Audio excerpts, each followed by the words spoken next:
I think it just was a lot of guilt and a lot of anxiety. Guilt for, even having an unkind thought, or guilt for, even having someone cross us on the other side of the street and not walking over to go talk to them was an insane amount of guilt. And I've had especially just being raised the way I was, I've had so much guilt throughout my life. My grandma, the story with my grandma was just one example, but I think it was just so much psychological pressure all the time of this analysis, basically almost like a computer running a systems check to see like, what rules am I not following? What rules do I need to follow better? What rules can I be exactly obedient to? And that was kind of like the hamster wheel that my life was put on as a Mormon, but then even more strictly as a missionary. And I remember going and watching. We went to go see a movie after I was back from my mission. And I remember during the movie, it was maybe I was home for a week, I just broke down into tears because I felt like my life had no meaning if I couldn't be living up to these rules, and if I wasn't calling people to come into Christ constantly. And I just felt so just empty inside because I just wanted those rules, because I had been building up my system so much to be following rules, that once those were kind of ripped out from underneath me, it felt like I had no ability to kind of be doing the right thing all the time. I had no ability to say, I'm a good person.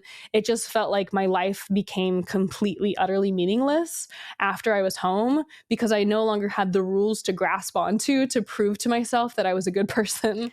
So I just want everyone to pause for a second and take that in, because earlier I was like, how do you get a teenager?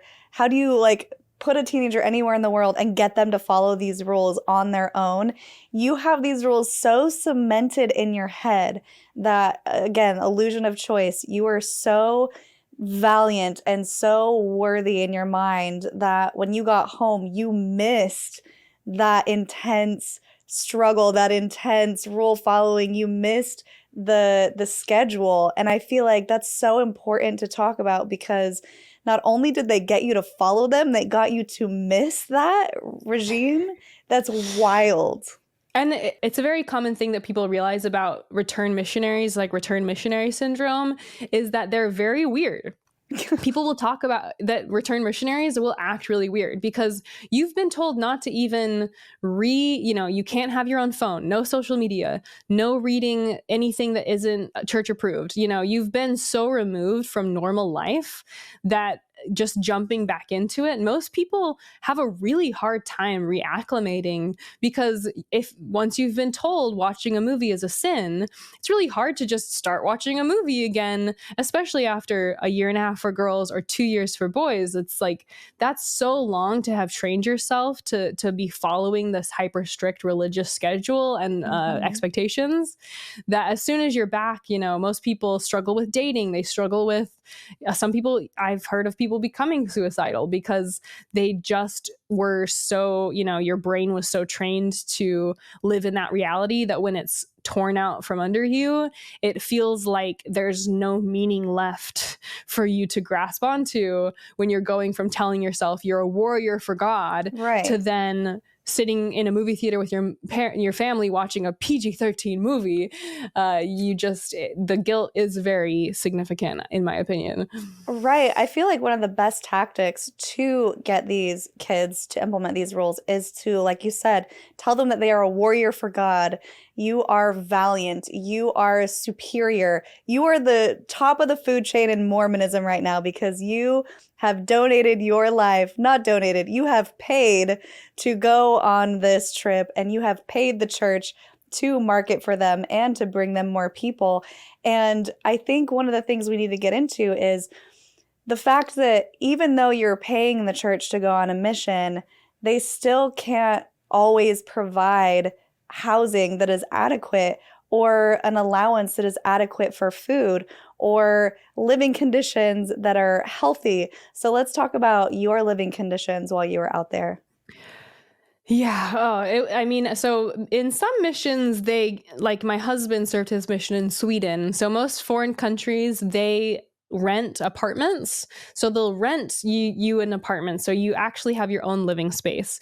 But in the States, to save money for the $230 billion corporation, they have you live with members. And some members, they'll pay, some members, they'll pay money, and some members do it for free. But we always lived with members. So I had so many experiences where, you know, you've had this long day, you've been talking to random strangers all day, you come home, and then you are living with a Mormon family who then is still expecting you to basically still be in your missionary dress when you're at home, still like behaving very quietly. Some will have lots of different rules around, you know, you can use our spices but you can't touch our food, and you know, it's basically like living in a still a hyper strict environment. So you're going from your hyper strict day of following all of these rules to then going home and not really being able to relax or enjoy yourself even at all, because they're, you know, people can hear, even as they can hear you stepping around, they might text you and say, I can hear you walking around up there, can you please stop walking around? Oh my So, you know, gosh. you're still kind of under the surveillance of members even when you're at home. And typically, you know, we sometimes we would just be in a single bedroom and everything else was shared property. So you're already dealing with a psychological impact of always being with your companion. You know, it's called sight and sound. So you always have to be within sight and sound of your companion. You have to sleep in the same room but not in the same bed. So you're always being watched, and you're always being having someone looming over you. But in one area I served in, they were struggling to find a place for the missionaries to stay, and so they chose this one lady's house, and she was very elderly. She's a kind woman, but she was a hoarder. And so to get to our bedroom in the basement, you basically had to go through all of these aisles of food that, if you looked at the dates, it'd be from the 70s or 80s. And you're kind of walking through this, you know, picture like walking through a basement, maybe 20 paces to the back of the basement. And then we had our room, which was, you know, just two small beds and our own bathroom. But everywhere else in that entire basement was just old food. Hmm. And at the time, I remember when I got picked up by the missionary to go to that new area, she said, just so you know, our housing arrangement, you know, it's just kind of different, but we enjoy it. So she kind of was giving me the heads up while also saying, we're not complaining about this though, so I'm just letting you know that we'll be living here. And so when we get there, I obviously was in shock that we are literally living with a hoarder on our missions, on our Mormon missions. And crazy too that all of these rooms, all of these areas get approved by the church. So people had come to her house, walked into that hoarder's basement, and said, this room, this house is certified for missionaries to live in. And it was very clear it wasn't that she had just put that food from the 70s and 80s there after they had approved it. It had been there since the 70s or 80s. Yeah. And so I think I felt very betrayed by how often I felt like I'm showing up, I'm serving a mission, I'm paying to be here, I'm not speaking to my family for months on end, and the best that they can do is put us in a home with a hoarder. And I remember sometimes blowing my nose living there, and it would just be dirt, you know, like it was like I was breathing dirty air. Oh, So I don't know if I was getting infected. I never I never went to the hospital or anything or saw a doctor about it, but I just remember blowing my nose and feeling like this air is so dirty that my you know, it's getting into my, your respiratory system. yeah.